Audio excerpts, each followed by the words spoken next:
Hi, Kathryn here with Circle Art Designs. Well, it is almost that time. October is just around the corner, and I have got little pieces of October jewelry all over my work table. So I thought I would take today and show you one of the pairs of earrings I have been working on for Halloween.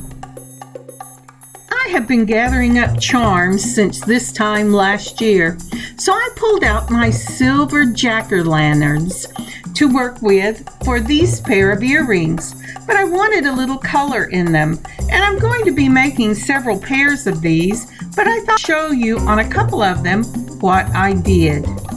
Today I will be working with alcohol inks. This is called Botanical. It's a beautiful green, and that will be what I will be putting on the leaves. Now, if you know me, I have to have something to show me where the camera is showing. So on this piece of paper, I just drew 3 little circles. Now, with alcohol inks, you need to really get them shook up well. So, because they have a tendency to separate, and I don't use them a lot.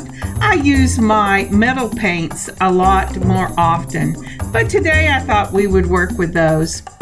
Now, when we are using the alcohol inks, it just takes a drop. I wouldn't put any more than a drop out because they dry up really quickly, and then there you've wasted your product.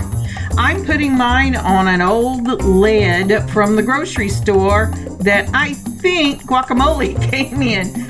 It's apropos, green and green. So with the little brush that came with my alcohol inks, I am taking and very carefully brushing on the green for the leaf and the stem. You can dab these on and then spritz them with alcohol and they'll go everywhere. But I'm looking for a more controlled medium today. Let's see if I can get this into picture. Maybe not. There we go. All right. So while I was messing with that, it dried up. So I'm taking another little dab of the alcohol ink. And that looks like a lot, but remember, I've already put 1 dab on there and it's kind of covering it all up. Now I've got it adjusted where maybe you can see better. So I just take a small amount of the alcohol ink, and just like you would paint on anything else, just be very careful with the amount you're putting on.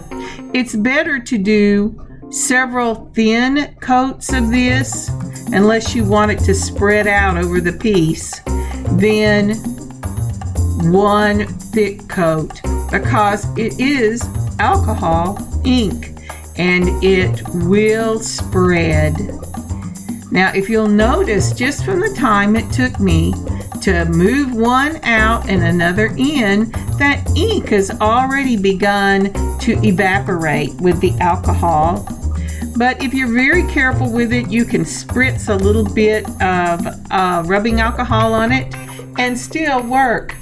Now, these are the 4 pieces that I did for my earrings, and we're going to work with just 2 of them.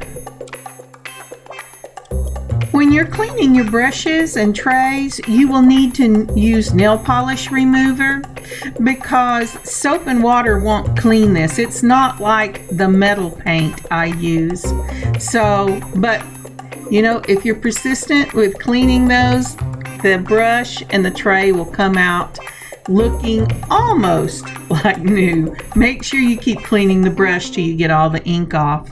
Now, to make these earrings, we're going to use 2 of the little jack-o'-lanterns, and these then are I believe polymer clay beads. I picked them up at Hobby Lobby and I love the colors on them.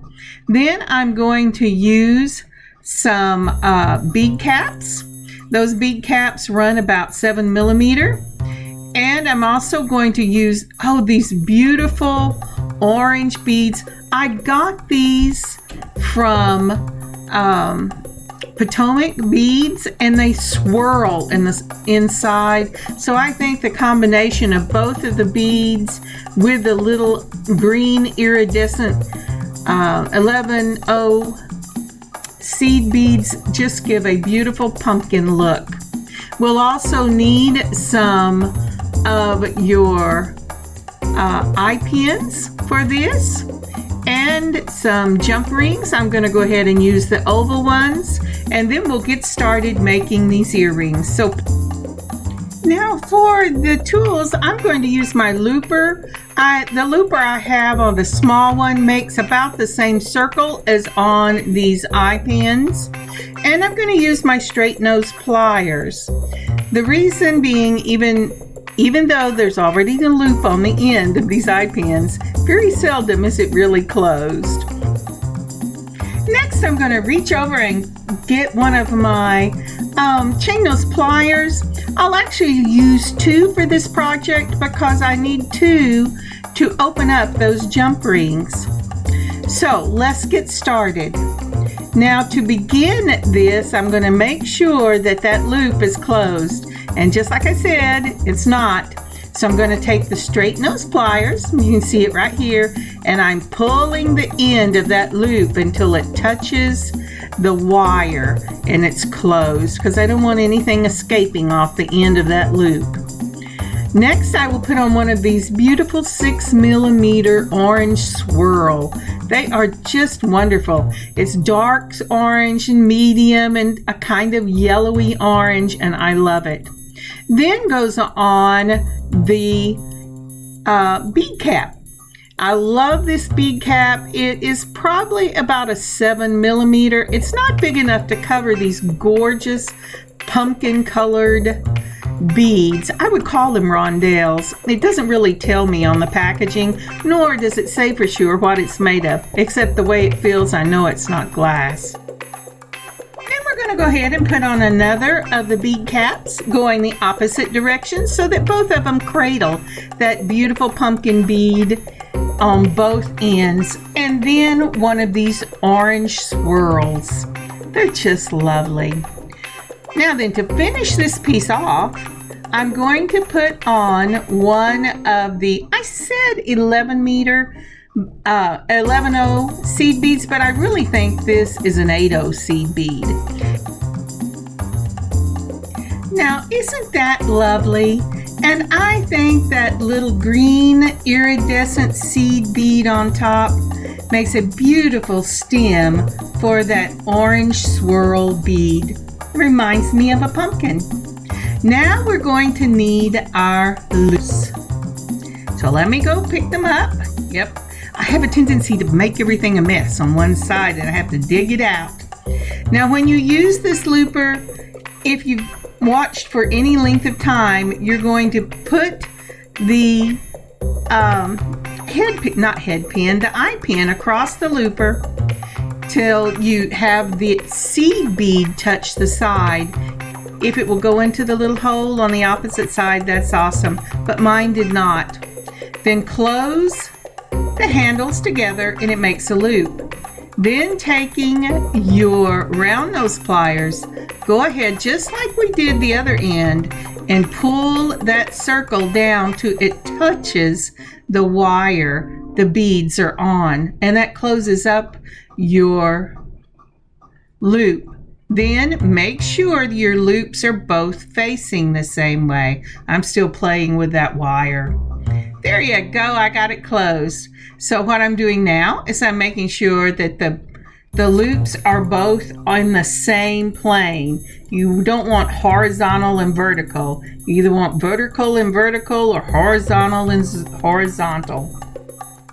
Now then, the next thing I'm going to do is I'm using these wonderful little ear wires, but I want this to face the front. So the first thing I do is I turn the loop on the bottom. And the reason it's important to face the front is I want to be able to see my pumpkins, people to see them when I'm coming, as opposed to when they're looking at me from the side.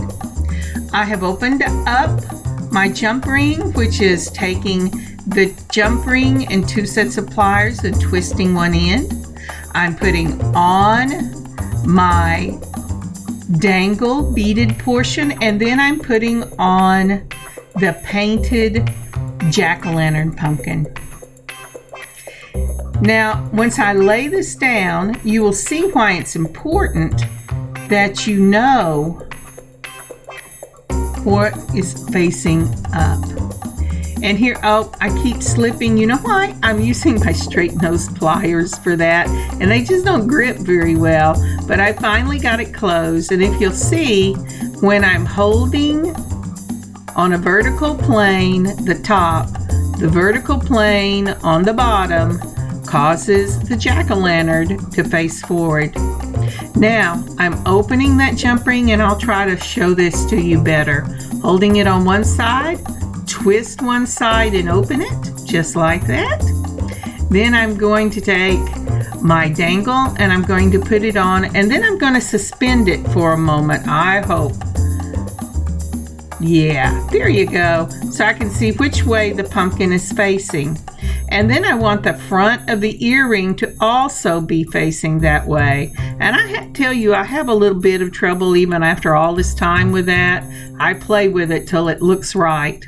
Now I'm going to take 2 pliers and I'm going to twist it back closed, and I just give it a little tuck and it closes up beautifully. Now look at that.